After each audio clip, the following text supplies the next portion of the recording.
좋은 날입니다. 성령님께서 오늘도 여러분의 심령 가운데 큰 은혜와 평강으로 함께 해주시기를 주님의 이름으로 축복합니다. 오늘은 에스겔서 12장으로 넘어갑니다. 이 말씀을 통해서 오늘도 하나님께서 우리에게 주시는 귀한 예언의 음성, 계시의 음성 꼭 분별하여 들을 수 있기를 주님의 이름으로 축복합니다. 12장에서는 다시 행동 예언, 다시 말해서 행동으로 예언하는 모습을 우리가 보게 되어집니다. 오늘 12장의 가장 중요한 핵심은 뭘까요? 11장에서 우리가 보았습니다. 하나님의 영광은 성전과 예루살렘과 자기 민족을 떠나가고 있는데 정치적 지도자들의 거짓 예언으로 말미암아 거짓 평온 속에 살아가고 있는 백성들, 잘못된 여론에 휩싸여서 하나님의 음성을 듣지 못하는 백성들의 모습을 보았습니다. 그렇다면 백성들의 마음 상태는 바로 되어 있었을까요? 아니라고 오늘 12장에서 말하고 있습니다. 지난 시간에 하나님의 영광이 떠날 때 정치 지도자는 잘못된 착각 속에 거짓 예언을 하면서 살고 있었다면 백성들의 마음은 어떠한가? 돌같이 굳은 마음이었다는 거예요. 그것이 오늘 12장에서 말하고 있습니다. 그래서 그 돌같이 굳은 마음을 바꾸기 위해서 하나님이 하신 일이 에스겔에게서 두 가지의 행동을 통해서 예언을 보여주어라. 너는 아직 벙어리다. 말을 하지 말라. 말해도 듣지 않는다. 귀가 닫혀있고 마음이 닫혀있고 완악하기 때문에 내가 직접 눈으로 한번 보여주겠다. 두 가지의 행동 예언을 1절부터 16절, 17절부터 20절 두 가지의 행동 예언을 보여줍니다. 거기에 대해서 또 하나님께서 백성들은 어떤 생각 속에 있는지, 백성들의 이 돌같이 굳은 마음 상태가 뭔지를 보여주면서 21절부터 28절까지 두 가지의 잘못된 속담을 이야기하고 있습니다. 야, 날이 더디고 모든 묵시가 다 사라질 것이다. 그 예언한 그거 다 거짓말이다. 그거 다 한때 예언하지만 사라지고 만다 하는 속담이 있었다는 거예요. 뿐만 아니라 에이, 에스겔이 예언하는 건 먼 미래의 일이야. 지금 일이 아니야. 우리하고는 상관없는 일이야. 이런 속담들이 돌고 있었다는 것입니다. 여기에 대해서 하나님께서 보아라. 지금 나의 영광이 내 성전과 그리고 예루살렘 성전과 이 택한 민족이라고 하는 이스라엘 백성을 떠나고 있는데 백성들의 마음조차도 이렇다. 어제는 정치 지도자들의 잘못은 잘못이라고 하자. 백성들이라도 바로 되어 있느냐? 아니다. 그들도 돌같이 굳은 마음을 가지고 있었다. 들으려고도 하지 않고 들어도 깨닫지 못하는 마음. 눈으로 보여주도 깨달으려고 하지 않고 거짓된 속담 속에 지금 살아가고 있다 하는 이야기입니다. 그래서 오늘 1절부터 계속해서 하는 이야기가 이들은 반역하는 족속이다. 12장에서 4번이나 걸쳐서 이들은 반역하는 족속이다. 이 족속이란 말을 이방인을 뜻하는 히브리 말의 고임이라는, 이들은 반역하는 이방인하고 똑같다 하는 이야기를 지금 하고 있다는 겁니다. 왜? 아무리 말로 해도 고집불통으로 듣지 않기 때문이다.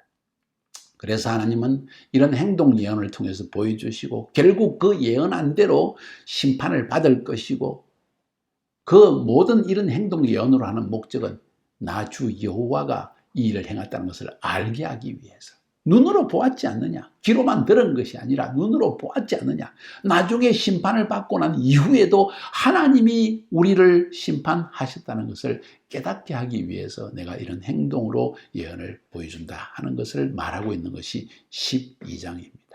자, 불신하는 하나님의 백성, 우리의 모습은 아닌지 돌아볼 필요가 있을 것입니다. 먼저 첫 번째 행동 예언을 살펴볼까요? 1절부터 16절까지입니다. 먼저 백성들의 마음 상태를 2절에서 이렇게 이야기합니다. 인자야, 네가 반역하는 족속 중에 거주하는도다.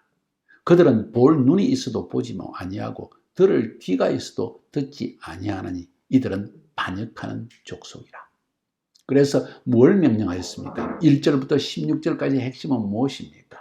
너 밤중에 포로로 잡혀가기 전에 적군이 침입하는 상황에서 짐을 얼른 꾸려가지고 도망가는 그런 모습을, 그런 행동을 보여줘라. 그럼 백성들이 물을 것이다. 너 뭐하고 있냐? 내가 이렇게 적군의 침입 때문에 급히 짐을 급한 것만 싸가지고 도망가는 것처럼 이렇게 이런 일이 일어나게 될 것이다. 바벨론 군대가 쳐들어와서 예루살렘 성벽을 뚫고 결국은 이 성벽은 무너지고 백성들은 칼로 죽임을 당할 것이고 백성들은 행장을 꾸려가지고 도망가는 일들이 일어날 것이다. 이렇게 보여주어라 하는 이야기입니다. 그게 물론 1절부터 16절까지입니다. 그러면서 이 1절 16절에서 하나님께서 말씀하십니다. 그 예언은 그대로 이루어질 것이다.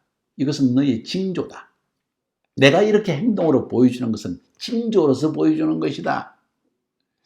심지어는 시드기야 왕이 결국 예루살렘 성벽을 피해서 도망가다가 잡혀가지고 결국은 죽임을 당할 것이다. 어제도 그 말씀 제가 드렸죠. 그 일이 그대로 이루어질 것이다. 칼로 너희를 칠 것이다.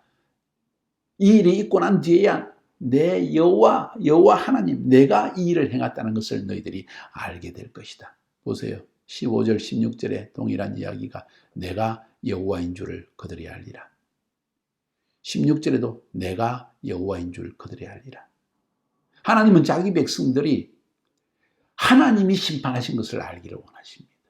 그래서 하나님께 돌아오기를 원하신다는 거예요. 그래서 이 행동 예언으로 말로 안 되니까 눈으로 직접 보여주기까지 하신다는 것을 말하고 있습니다. 그 다음 17절부터 20절까지는 또 하나의 행동 예언을 보여줍니다. 여호와의 말씀이 또 내게 이르시되 인자야 너는 떨면서 네 음식을 먹고 놀라고 근심하면서 네 물을 마시며 이 땅 백성에게 말하되 주 여호와께서 예루살렘 주민과 이스라엘 땅에 대하여 이르기를 그들이 근심하면서 그 음식을 먹으며 놀라면서 그 물을 마실 것은 이 땅 모든 주민의 포악으로 말미암아 땅에 가득한 것이 황폐하게 됨이라. 사람이 거주하는 성읍들이 황폐하며 땅이 적막하리니 내가 여호와인 줄을 너희가 알리라. 두 번째의 눈으로 보는 행동 예언을 보여줍니다.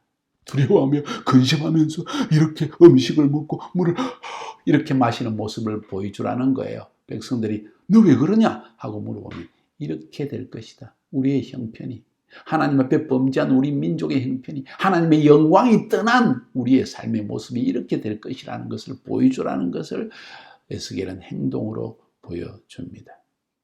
그런데도 백성들은 정신 못 차리라는 거예요. 하나님의 안타까운 마음을 여기서 읽을 수가 있습니다. 그래서 심지어 눈으로 보이는 행동으로라도 보여주면 내 백성이 좀 깨닫게 될 것은 아닌가. 그런데 하나님은 말씀하십니다. 그래도 깨닫지 못하기 때문에 내가 이렇게 눈으로 보는 행동 예언으로 보여주는 것은 나중에라도 깨닫게 하기 위해서. 참 하나님의 깊은 사려의 마음이십니다. 자, 그런데 이렇게 행동 예언으로까지 하나님의 마음을 보여주고 있는데 백성들은 어떤 상태에 있는가? 오늘 12장의 핵심은 백성들은 무슨 생각을 하고 있는가? 지금 정치 지도자들은 자기의 정치적 목적 때문에 백성들을 안정시키기 위해서 거짓 평안을 전했다고 합시다. 그럼 백성들이라도 제대로 바른 생각을 하고 있는가? 아니라는 거예요. 21절부터 28절까지 보니까 인자야 22절에 이스라엘 땅에서 이르기를 날이 더디고 모든 묵시가 사라지리라 하는 너희의 속담이 어찌 됨이냐. 날이 더디고 다시 말해서 예스겔도 예레미야도 많은 선지자가 뭐 심판이다 멸망이다 이야기하는데 그 하나도 이루어지지 않느냐. 날이 지금 더디다. 아무리 예언을 들어봐도 뭐 이루어지는 것도 없지 않느냐. 이 모든 묵시가 사라지고 말 것이다 하는 속담이 도대체 무슨 말이냐. 이런 속담을 하고 있더라는 거예요. 백성들도 이 정치주들의 거짓 평안, 거짓 예언에 쏘가가지고 이런 거짓 평안 속에서 자기를 위로하면서 살고 있더라는 거예요. 지금 현실은, 영적 현실은 하나님의 심판이 눈앞에 와 있고 칼과 전염병과 기근이 와 있는데도 불구하고 그렇다는 거예요. 23절에 그러므로 너는 그들에게 이르기를 주 여호와께서 이같이 말씀하시기를 내가 이 속담을 그치게 하겠다. 그치게 하리니 사람이 다시는 이스라엘 가운데서 이 속담을 사용하지 못하리라 하셨다고. 또 그들에게 이르기를 날과 모든 육시의 응함이 가까우니. 묵시가 더디다고? 아니 가깝다. 이스라엘 족속 중에 허탄한 묵시나 아첨하는 복술이 다시 있지 못하리라 하라. 나 여호와라 내가 말하니니 내가 하는 말이 다시는 더디지 아니하고 응하리라. 반역하는 족속이여 내가 너희 생전에 말하고 이루리라. 나 여호와의 말이니라 하셨다 하라. 하나님이 반드시 행하신다. 두 번째 또 속담을 이야기합니다. 26절에 여호와의 말씀이 또 내게 임하여 이르시되 인자야 이스라엘 족속의 말이 두 번째 속담입니다.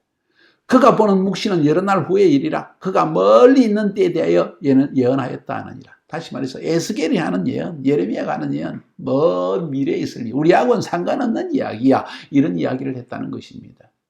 나만 괜찮으면 괜찮다. 내 자식들 뭐 조금 어려움 겪고 내 시대에 어려움이 없으면 괜찮다는 안일한 마음에 대해서 또 이야기하고 있는 겁니다. 그러므로 너는 그들에게 이르기를 주 여호와의 말씀에 나의 말이 하나도 다시 더디지 아니할지니 내가 한 말이 이루어지리라. 주 여호와의 말이니라 하라.